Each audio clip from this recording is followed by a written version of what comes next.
The conference room door opened like it always did. Quiet, polite, corporate. Except this time it wasn't a coworker slipping in late. It was two men in dark jackets with badges clipped high, eyes already scanning the room like they'd memorized it. One of them held a thin folder. The other had his hand near his belt, not threatening, just ready. Behind them, my boss stood half out of his chair, face drained of color like someone had unplugged him. The taller one looked straight at me. "Mariana Keene?" he asked. My name said, like a conclusion. Every head in the room turned in one smooth motion. My screen still showed the slide I'd been presenting. Quarterly forecasts, clean graphs, pretend stability. The video call on the big monitor kept running, tiny faces frozen in surprise, microphones unmuting and muting again in panic. I didn't move fast. Fast looks guilty. "I'm Mariana," I said, calm enough that my voice didn't shake. "Who are you?" He flashed the badge without theatrics. "Immigration and Customs Enforcement," he said. "We need to speak with you." The words landed in the room like a dropped glass. Someone on the call said, "Is this real?" before the line cut out and the monitor went black. My boss reached for the remote with a hand that didn't quite work. That's when I saw her. Blair sat beside the HR director at the far end of the table, perfectly composed, knees angled neatly, hands folded like she was attending a training seminar. My stepsister's lips were barely moving, but she whispered loud enough for two people close to her to hear. "She used fake papers," she murmured, sympathy in her tone like she was talking about a tragedy. "Now, I tried to warn you." The HR director, Cynthia Hale, tilted her head, eyes wide, already looking at me like the ending had been decided, and she was just waiting for the closing credits. My boss didn't look at me at all. He looked at the agents, like he was asking permission to stop knowing me. I felt the room tighten around my lungs. My hands went cold, but I kept them on the table where everyone could see them. "Do I have a warrant?" I asked. The shorter agent's eyes flicked to the taller one, then back to me. "We have a matter we need to address," he said, careful. "Let's step outside." I didn't stand yet, because my stepsister wanted me walking out of that room like a criminal.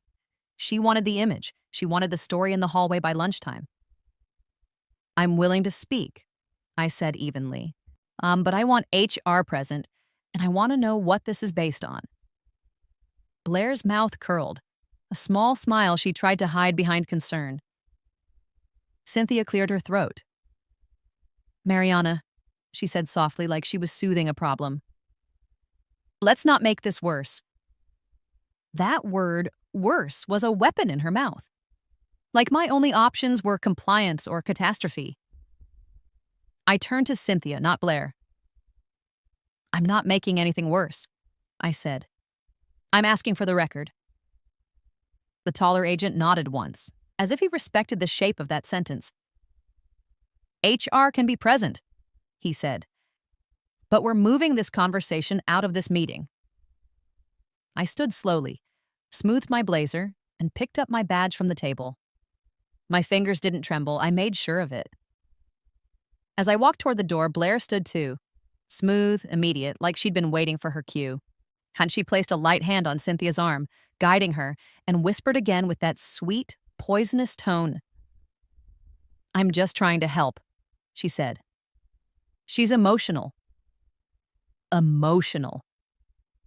The same word she'd used on me since I was a teenager, whenever she wanted adults to stop believing what I said. In the hallway, the air felt colder.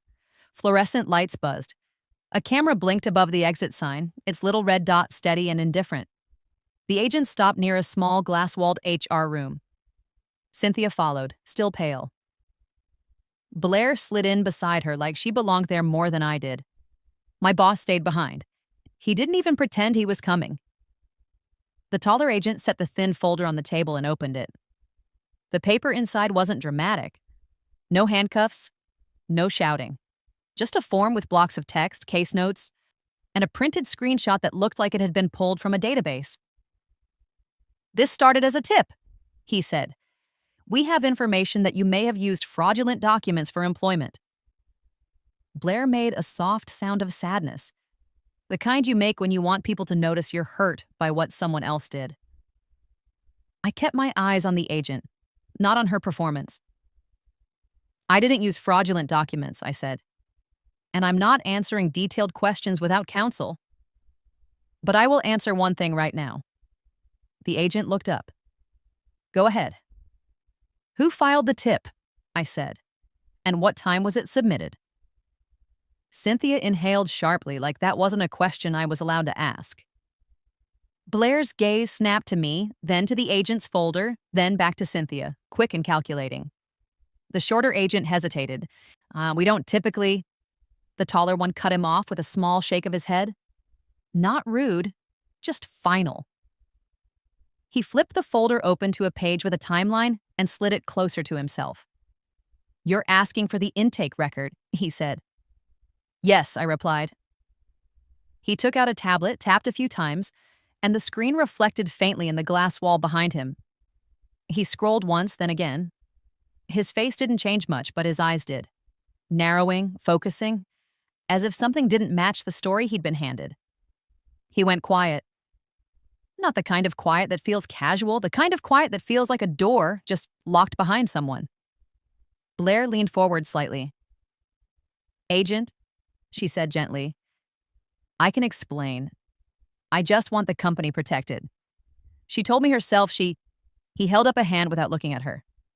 Ma'am, yeah, don't talk over this, he said. Blair froze. Cynthia swallowed. Is there a problem? She asked.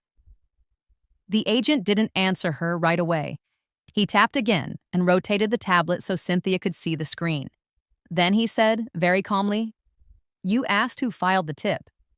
This tip came from a company email account, submitted from inside this building, and the name on the intake record is Cynthia Hale. Cynthia's face went blank, like her mind refused to accept what her eyes were reading, and Blair's hand tightened on Cynthia's arm so hard her fingers went white. For a full second, Cynthia didn't breathe. She stared at the tablet like it was a trap. Like the letters could rearrange themselves into something safer if she blinked hard enough. That's not possible, she whispered. Blair leaned in immediately, voice warm, urgent. It's a mistake, she said. HR emails get used by assistants. Someone could have... The agent didn't let her finish. He tapped the screen again, then scrolled slowly as if he wanted everyone to watch the facts arrive in order. It's not just the sender, he said. It includes the login metadata. He turned the tablet slightly so Cynthia couldn't pretend she wasn't seeing it. Submitted. Yesterday, 4:58 p.m. source, internal network login, cynthia.hale, at device, r-office-desktop, -2, attachment, scanned, supporting evidence. Cynthia's lips parted. Her eyes went wet. She looked at Blair like she'd been pushed into traffic and was searching for the driver. Blair, she said, voice small. What is this? Blair's expression didn't change, but her pupils did. A micro flicker of panic. Then the mask snapped back into place. Cynthia, she said softly. I told you this might happen if we didn't act quickly. Act quickly. That was the phrase Blair always used when she wanted permission to do something wrong. I kept my posture steady, hands still visible on the table. The glass walls made us all feel exposed. People walked past in the hallway and pretended not to look. A printer hummed somewhere behind the HR office door like the building itself was trying to drown out the scene. The taller agent watched Cynthia carefully. Ma'am, he said, did you submit this tip? Cynthia shook her head so hard her earrings swung. No, she said. No, I didn't. I would never. The shorter agent glanced at me, then back to Cynthia. Then someone used your credentials, he said. Cynthia's gaze went to Blair again. Blair sighed, eyed like she was exhausted by everyone's incompetence. I warned you your systems were loose, she murmured. This is why I said we needed to protect the company. Protect the company. Protect herself. Same sentence in her mouth. The taller agent held up a hand. I'm going to ask something else, he said, voice still calm but now edged with something more official. Who told you about Mariana Keene? Cynthia blinked. What? Who brought her to your attention as a target for a tip? He clarified. The word target made the room shift. It was no longer about paperwork. It was about intent. Cynthia's throat worked. No one, she said, too fast. I don't know what this is. The agent nodded once, then looked down at the attachment list. There was an attachment, he said. A scanned document. Do you recognize it? He opened the file preview. The screen showed a blown-up photo of my work authorization card. Crookedly framed, glare across the top, shadows along the edges. A photo taken in secret. My stomach tightened, but I didn't react outwardly. I'd felt my wallet shift in my bag yesterday. I dismissed it as nothing. Blair had been within arm's reach. The agent looked at the file details. This image was created on a mobile device, he said, reading. Uploaded through HR Desktop 2. The file name is Proof. Cynthia made a small choking sound. That's not, she started.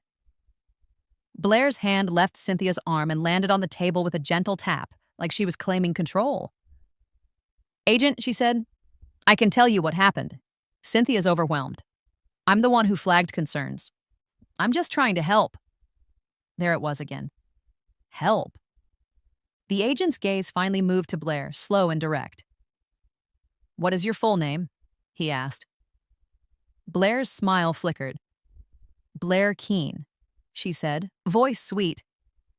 I felt something inside me tighten at the last name. Keene was my father's last name, the one my mother had kept and I had kept. Blair took it only when it benefited her. Relationship to Mariana? The agent asked. Blair tilted her head. Stepsister, she said. We grew up together. I know her patterns. My jaw stayed relaxed. My eyes stayed steady. The agent nodded once and looked back at the tablet. This tip was submitted using HR credentials, he said. From inside the building, with an attachment sourced from a mobile device, and it requested immediate workplace contact. He flipped to another section. It also included a suggested location to find Mariana Keene. In the weekly pipeline meeting at 9:15. He looked up. That's this meeting, he said. Cynthia's face crumpled. Blair, she whispered again, now with fear behind it. Why would you? Blair cut her off smoothly. Cynthia, stop, she said quietly. You're making yourself look guilty. You need to let professionals handle it. I watched her do it in real time. Take a woman panicking and turn her into a shield. My stepsister wasn't just trying to ruin my job, she was trying to build a witness, a compliant one. The taller agent closed the attachment preview and set the tablet flat on the table. His tone shifted from investigative to procedural. Here's what's going to happen, he said. We are not taking anyone into custody right now. Look, this is a verification and documentation matter. But we are going to preserve the record of how this tip was filed. Cynthia exhaled shakily, relief flooding her face too early. Blair relaxed her shoulders just slightly, as if she'd avoided a consequence by sheer force of confidence. Then the agent continued. And we are going to interview the person who initiated this tip request. Cynthia's relief died. I didn't, she whispered.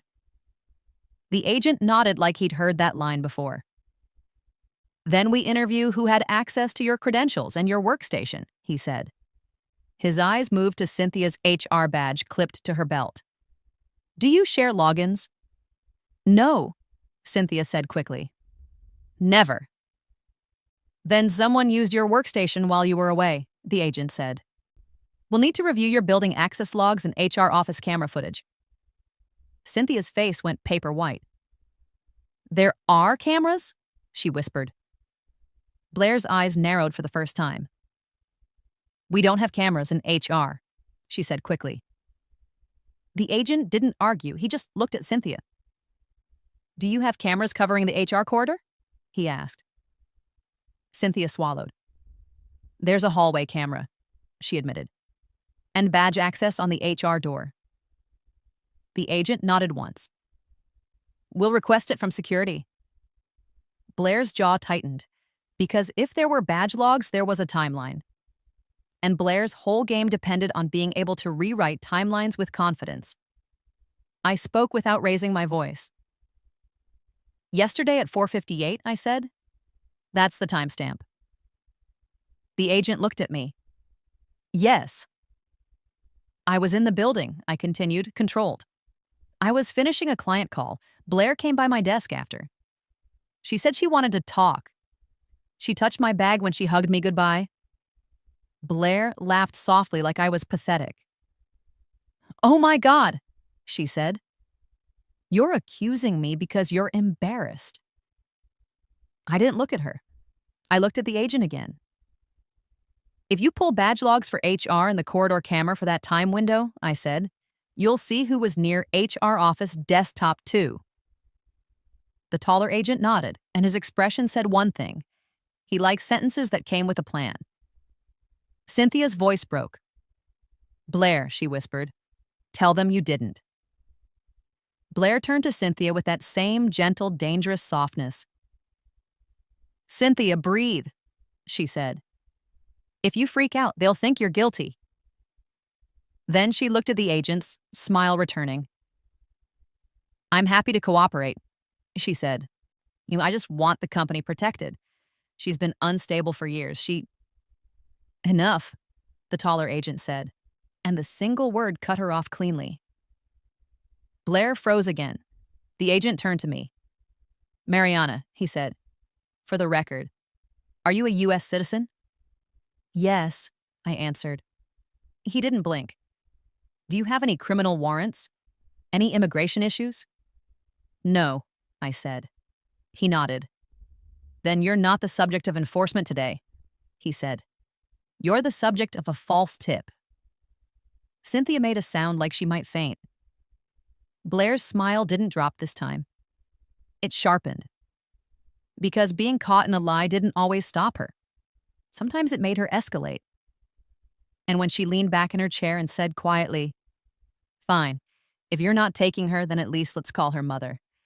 She'll tell you what Mariana really is." My stomach went cold. Because Blair didn't call my mother for comfort. She called my mother for control. Blair didn't wait for permission.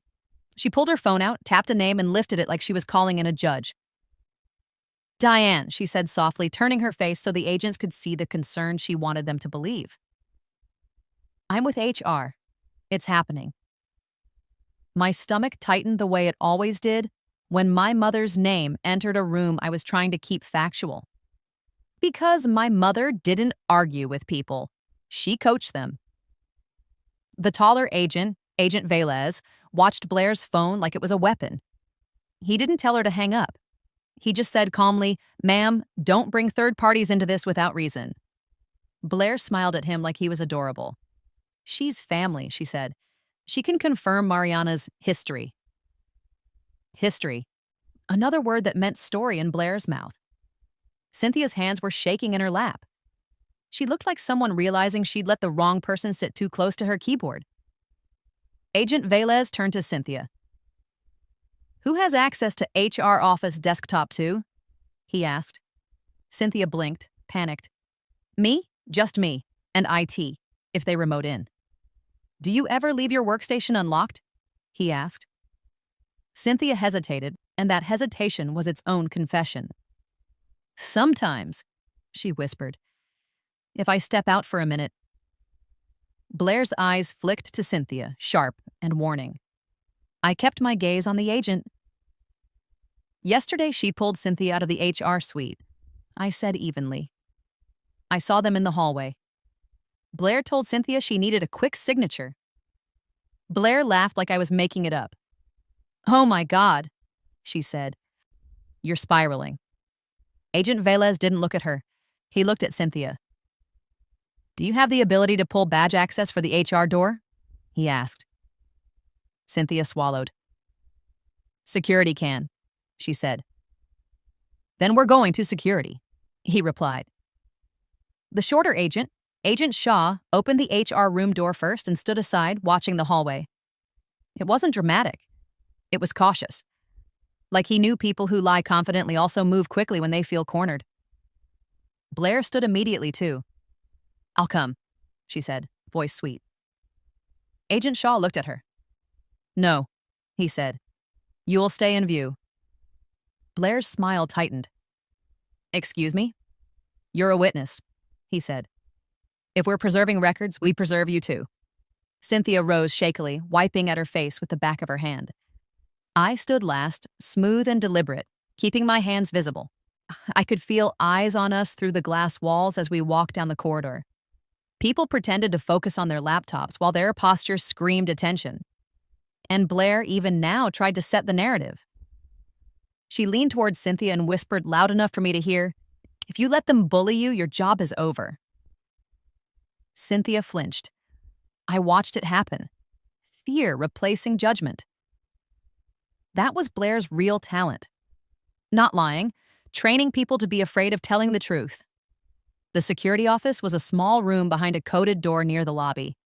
A wall of monitors showed camera feeds, hallways, elevators, stairwells. The air smelled like coffee and electronics.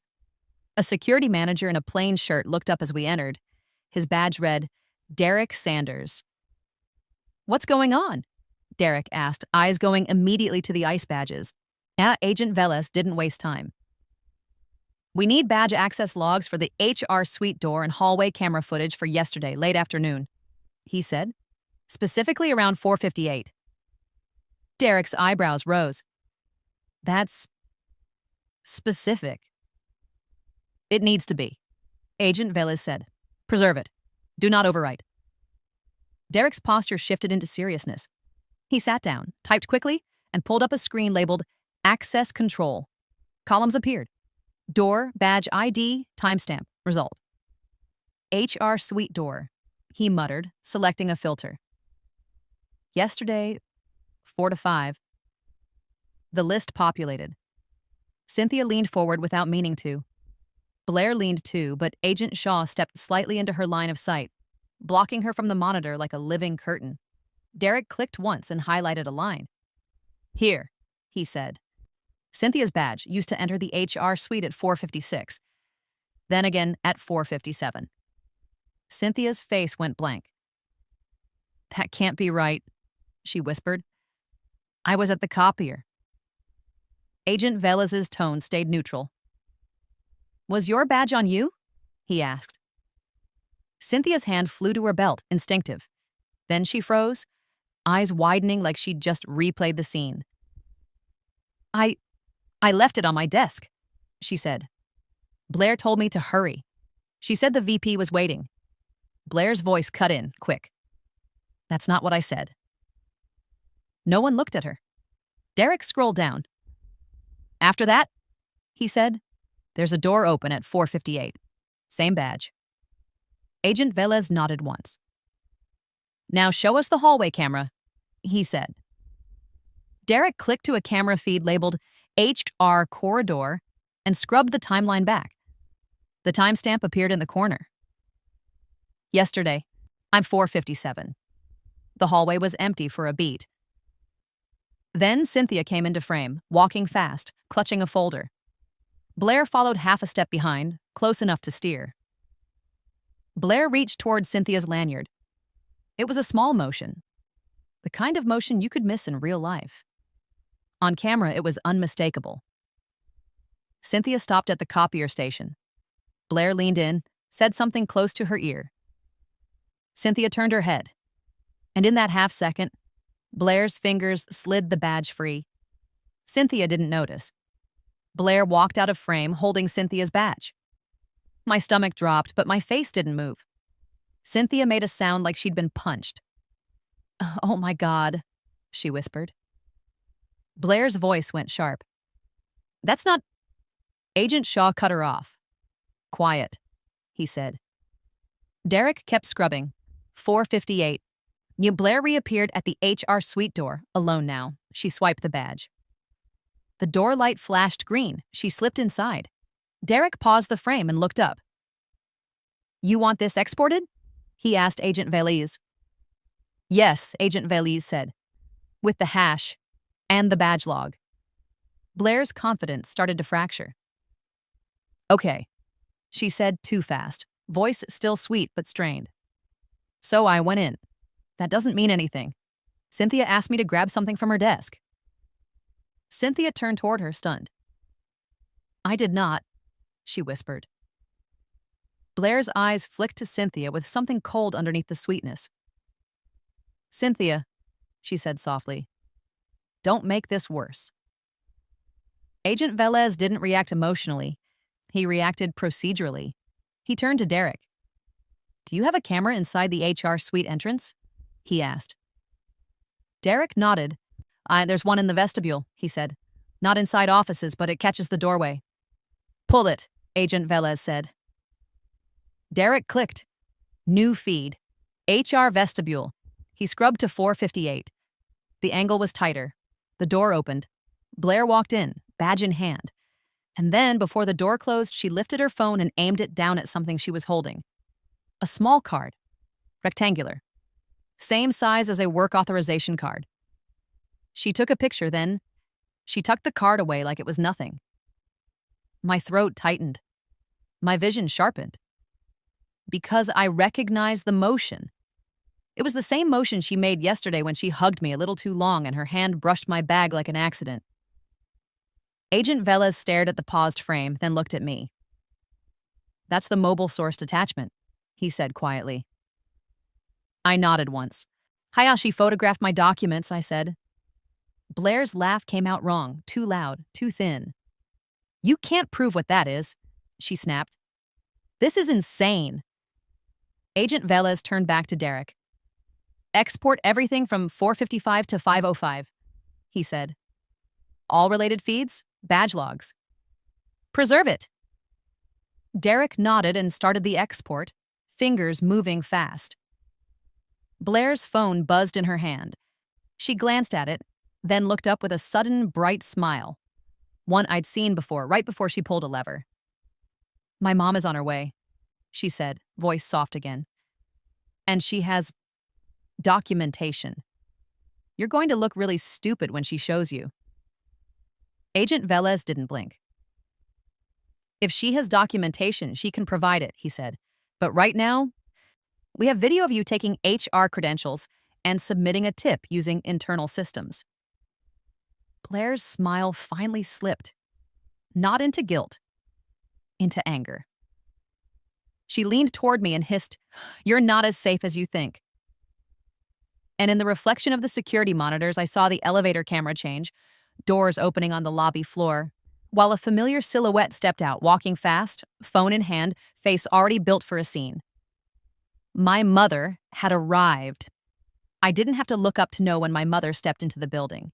I felt it in the way the air shifted, like everyone's shoulders tightened at the same time, like the lobby had learned to brace itself. On Derek's monitor, the elevator doors opened on the lobby floor and my mother walked out fast, phone in hand, jaw set. She didn't pause to orient herself. Now, she didn't hesitate like a visitor. She walked like she owned the place and the story already belonged to her. Behind her, Blair appeared in the frame a few seconds later, moving to intercept her like a guide dog for chaos. Agent Velez watched the feed without blinking. "That's her mother?" he asked me. "Yes," I said. "And if she's here, she's not here to help?" Derek's fingers hovered over the export screen, waiting for direction. Cynthia stood off to the side, trembling, looking like she wanted the floor to open. Blair's earlier confidence had cracked into something sharper. Rage dressed as certainty. Agent Shaw stepped toward the door. "We're going to the lobby," he said. We walked out together, and the moment we hit the open space, the noise found us. My mother's voice was already carrying, not screaming, worse. A controlled volume with built-in authority, the tone that makes bystanders assume she must be right because she sounds like someone who is used to being right. "This is harassment," she was saying. My daughter is being targeted at work? This is discrimination. She spotted me, and her face did that quick, practiced transformation. Eyes widening, mouth parting, the performance of a mother worried sick. Mariana, she said, as if she hadn't called me a problem my entire life. Oh my God. Look at you. You're shaking. I wasn't shaking, but she didn't need reality. She needed an image. Blair stood close to her, hand on her elbow, whispering like a stage manager. Cynthia hovered a few feet behind them, trying to look invisible while still being involved. My boss, Graham, had drifted out of the meeting area and stood near the reception desk with a face that looked like he wanted to resign on the spot. Agent Velez stepped forward. "Ma'am," he said calmly. "I'm Agent Velez. This is Agent Shaw. We need you to stop and listen." My mother turned her concern toward him instantly. "Thank God," she said. "You have no idea what she's like when she spirals." Spirals. Another word meant to erase my credibility without touching any facts. Agent Velez didn't take the bait. "This is not an enforcement action against Mariana," he said. "She is not being detained. We're investigating a false tip." Blair's mouth tightened. "It wasn't false," she said sweetly. "We were just raising concerns." Agent Shaw looked at her. "You've raised enough," he said.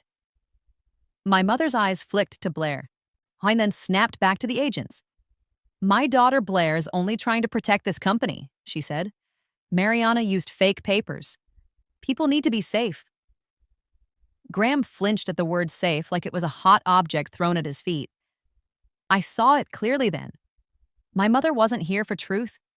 She was here to pressure my employer into doing the punishment for her. Agent Velez held up a hand.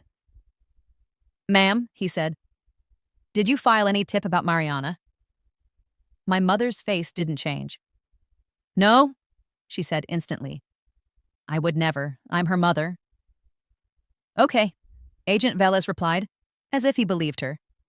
Then he took out his tablet and asked, "What's your full name?" My mother hesitated for half a second, then delivered it like a title. "Diane Keene." Agent Velez typed it in and scrolled. His expression remained flat, but his eyes narrowed slightly. He looked up. "Diane Keene," he repeated. "Do you recognize this phone number?" He turned the tablet so only she could see. My mother's pupils tightened. She held her face together, but the micro-panic was there. "No," she said. "Why would I?" Agent Velez didn't argue. He rotated the tablet so Graham and Cynthia could see too. It was a single line in the tip intake record labeled "Callback Contact," and the number listed there was my mother's. Blair's head snapped toward the screen. Cynthia's hand flew to her mouth. Graham made a small sound like someone choking on air. My mother's voice rose. "That proves nothing," she snapped. "Anyone can put any number." Agent Velez nodded like that was fair. "You're right," he said. Then he looked at her phone. "May I see your device for a moment?" My mother clutched it tighter. "No," she said, sharp. Agent Shaw stepped slightly closer, not threatening, just present. "You're not under arrest," he said evenly. "But refusing to cooperate while your number is listed as the callback contact doesn't help your claim that this is all a misunderstanding." My mother's face flushed. She glanced around the lobby, searching for sympathy. Finding none, she did the thing she always did when she couldn't control the facts. She tried to control the person with the most to lose. She turned on Graham. "Are you going to let them embarrass your company like this?" she demanded. "This woman is a risk. Terminate her. Today." Graham's eyes flicked to me, then away, like looking at me was dangerous now. Cynthia stepped forward, voice thin. "We can place her on administrative leave while we review." "Don't," I said calmly, and the single word cut through the lobby like a clean blade. Cynthia froze. I looked at Graham. "You can do whatever your policies allow," I said evenly. But do it based on verified facts, not a staged tip. They just proved the callback contact on the tip is my mother. Blair laughed too loudly. You're so dramatic, she snapped. She's your mother. Of course she... Agent Velez cut her off. Ma'am, he said, stop speaking for others. Then he looked at Graham and Cynthia. If you take employment action based on an unverified false tip, you're making yourself a secondary problem, he said calmly. Preserve records. Cooperate. Let the investigation run. That's the correct procedure. My mother stared at him like she'd never heard a man say the word procedure and mean it. Procedure, she echoed, dripping with contempt. My daughter is unstable. Agent Shaw didn't blink. Ma'am, he said, mental health claims don't change phone logs. My mother's jaw trembled. She lifted her phone and jabbed at the screen. Fine, she said. Here, look at it. You'll see I never called anyone. She thrust the phone out like a sacrifice. Agent Velez didn't grab it. He simply said, unlock it and hold it so I can see the number. My mother's fingers moved fast, too fast. She unlocked it, opened settings, and angled it toward him. And there it was at the top of the screen. The same number. The same one listed as the callback contact. The lobby went quiet in that special way it does when a lie collapses in public. Agent Velez didn't gloat. He didn't raise his voice. He simply looked up and said, thank you. Then he turned to Graham. Your employee is a U.S. citizen, he said. This tip was designed to create panic and reputational damage. You should treat this as a workplace incident and preserve everything. My mother's face contorted. You can't just say she's a citizen, she snapped. Agent Shaw's voice stayed flat. She provided identification, he said. You provided a false narrative. Blair stepped forward suddenly, eyes bright with anger. This is her manipulation, she hissed. She always twists things. Agent Velez held up a hand. Blair Keene, he said, reading her full name off his notes. You used HR credentials and badge access to submit a federal tip from inside a private workplace. Blair went still. Agent Velez continued, calm and surgical. That is not helping. That is misuse of systems. My mother lunged into the space, trying to physically reclaim control. Blair didn't do anything, she snapped. Cynthia flinched like she'd been slapped. Agent Shaw turned his body slightly, positioning himself between Cynthia and my mother's momentum. We have video, he said. We have badge logs. We have the submission metadata. And now we have the callback contact tied to you. My mother's breath came faster. She looked around again, desperate for a witness who would still believe her. Then she found one. She found the crowd. Do you see this? She called out to the lobby, voice rising just enough to catch ears. They're targeting a family. They're ruining careers. This is... Stop, Agent Velez said. Louder now, not angry, just final. You're not running this scene. That sentence did something to her. You could see it land in her chest like a punch.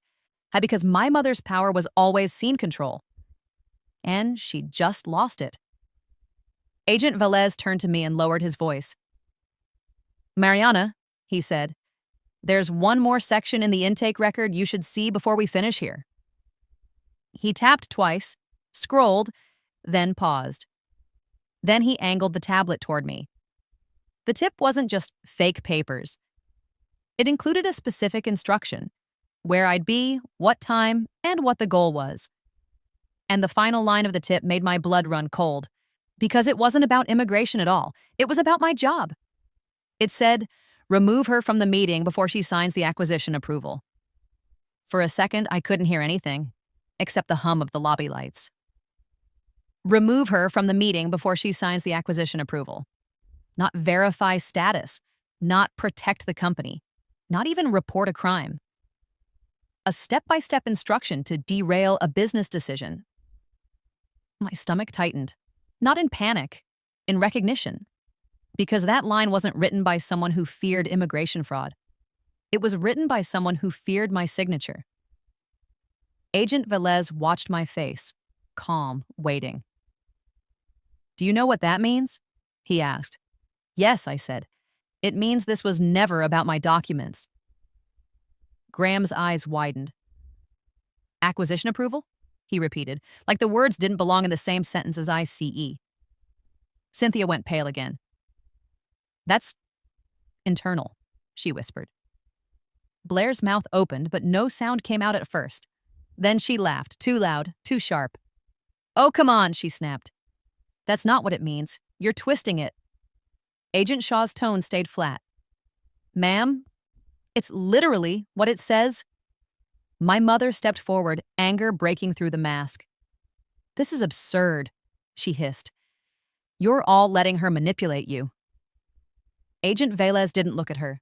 He looked at Graham.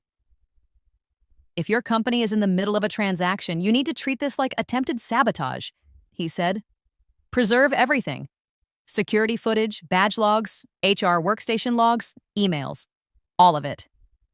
Graham swallowed. His eyes flicked to me, finally holding contact for longer than a second.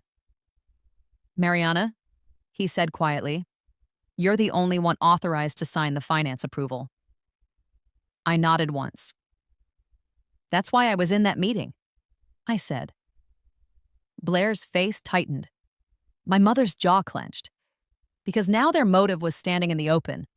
I turned to Derek, who'd come down from security and hovered near the reception desk with a USB drive in his hand like a lifeline. "Derek," I said, controlled, "can you pull one more thing?" He looked at me, then at Graham, then back at me. "What do you need?"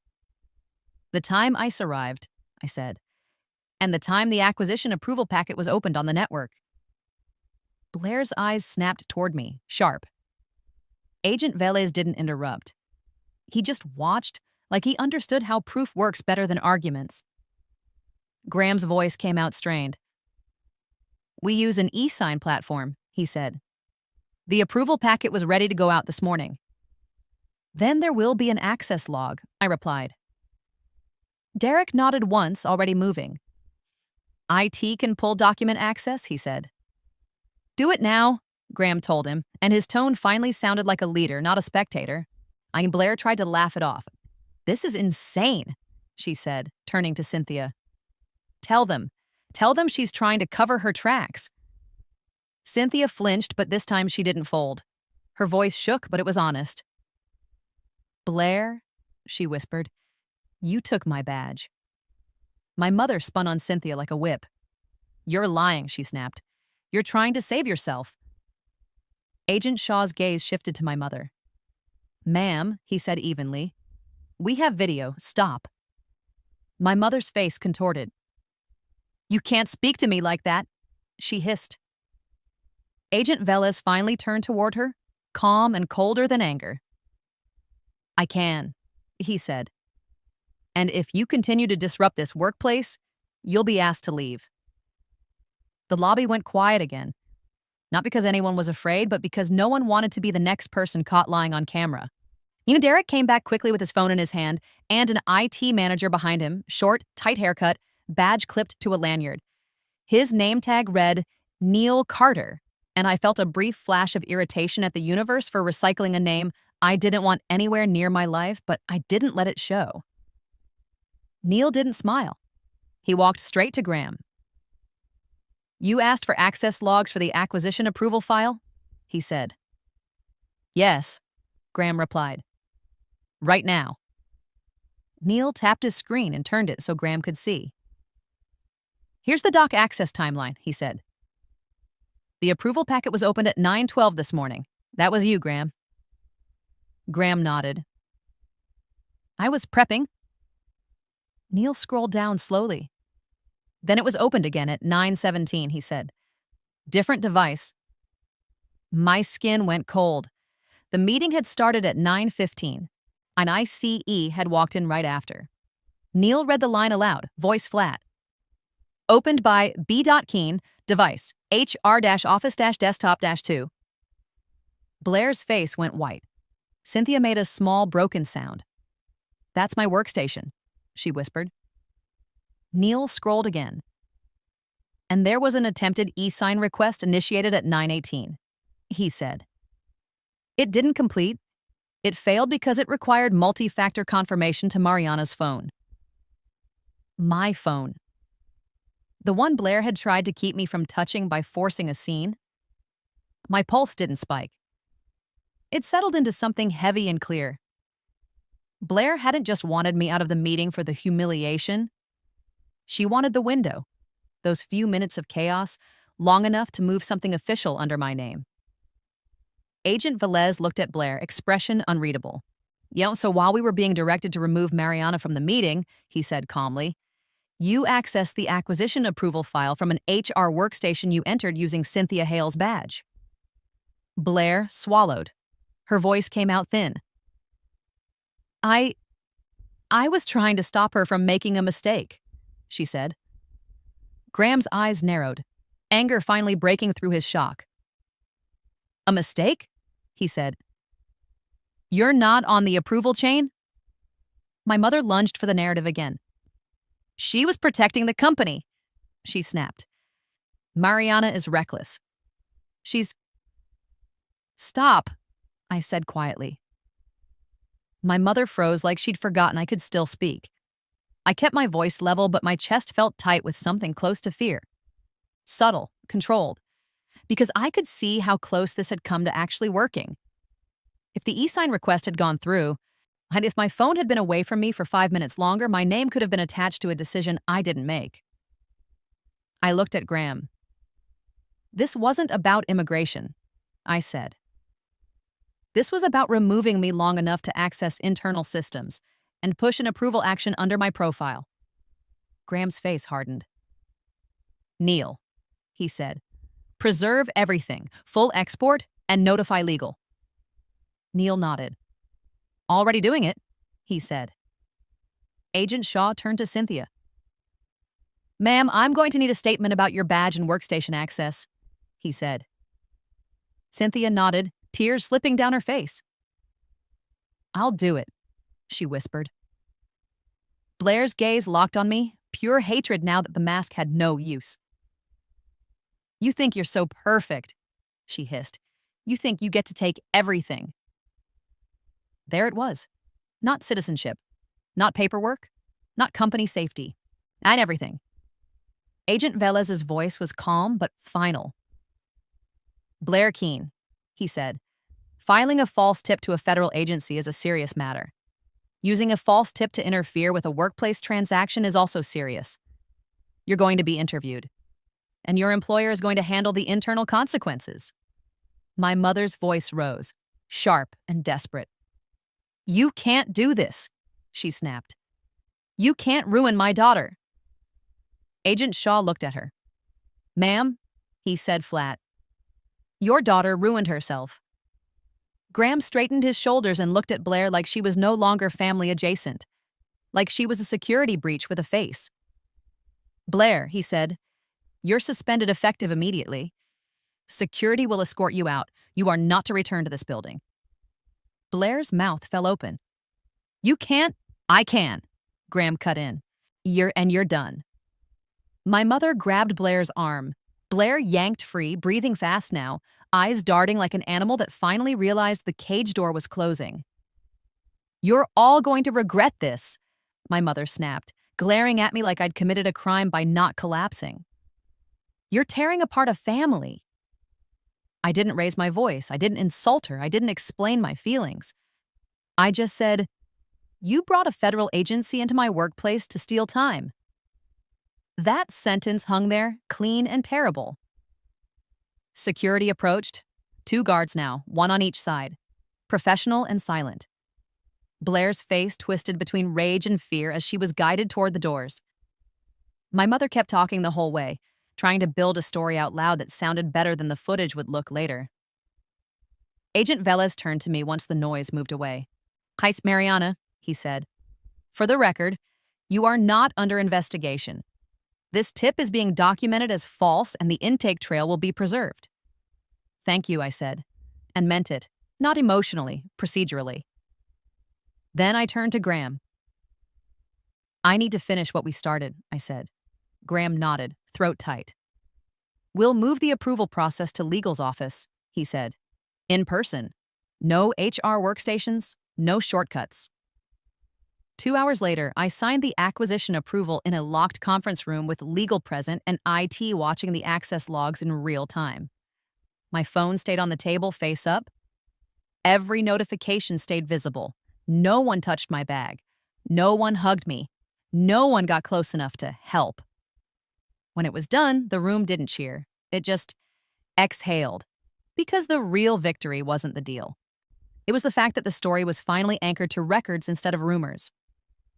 A few weeks later, the company completed its internal investigation using the exported badge logs, corridor footage, HR workstation access, and document timeline. Cynthia kept her job after the records proved her credentials were taken and misused. Blair was terminated for cause and formally barred from the premises.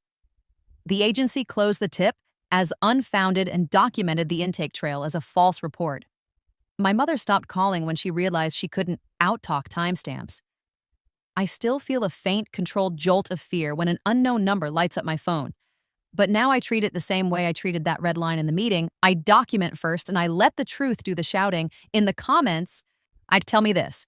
If a federal agency walked into your work meeting and said your name, would you try to explain yourself? Or would you ask for the intake record and the timestamp like I did? If you want more stories like this, hit like, subscribe, and I'll see you in the next video.